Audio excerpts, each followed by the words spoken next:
there are 2 or 3 things to look at this when you're talking about cement price. First of all, when we started, Egypt had the lowest price anywhere in the world. Yeah? So the price was actually that low. As you know, it was impossible for anyone to make any kind of profit, so all the players were making losses. Now, second, the price did not increase just because of the cap.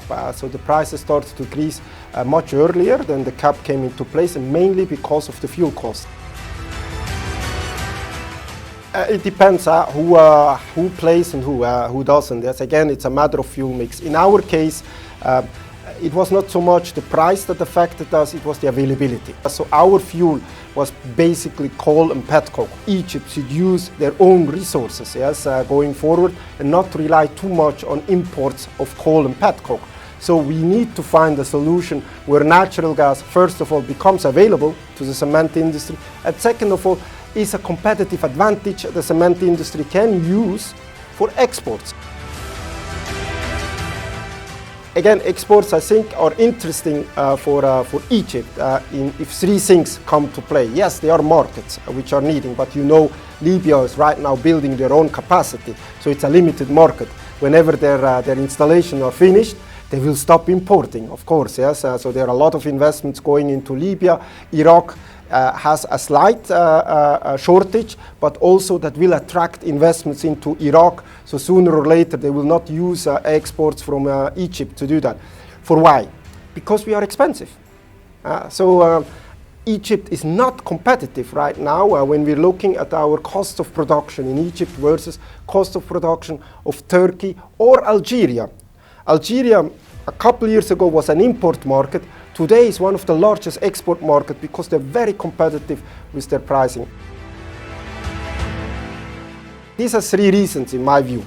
First of all, we have very good subsidies, freight subsidies which the government is offering us. However, it takes way too long to receive this money. So the money we are receiving now is from 2018, 2017.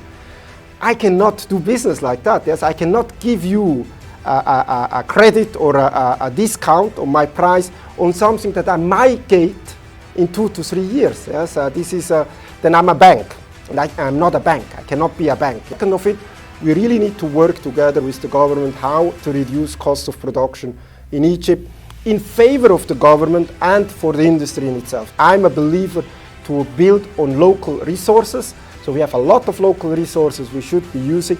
Natural gas is one of it. Make natural gas attractive for us so that we can use it and become competitive through it.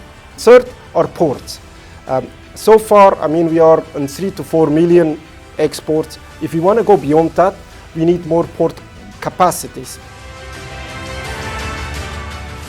Expanding in Egypt, no, not per se. As you know, there is still a huge overcapacity. Yes? So expanding would not be a smart investment to put more capacity in a market which has already too much capacity. Egypt is a promising market. We don't need to go far to see a promising market. Look at Egypt at its constitution in itself. We have an economy that has been quite stable since 2016, which is growing at a roughly 6% growth rate year after year.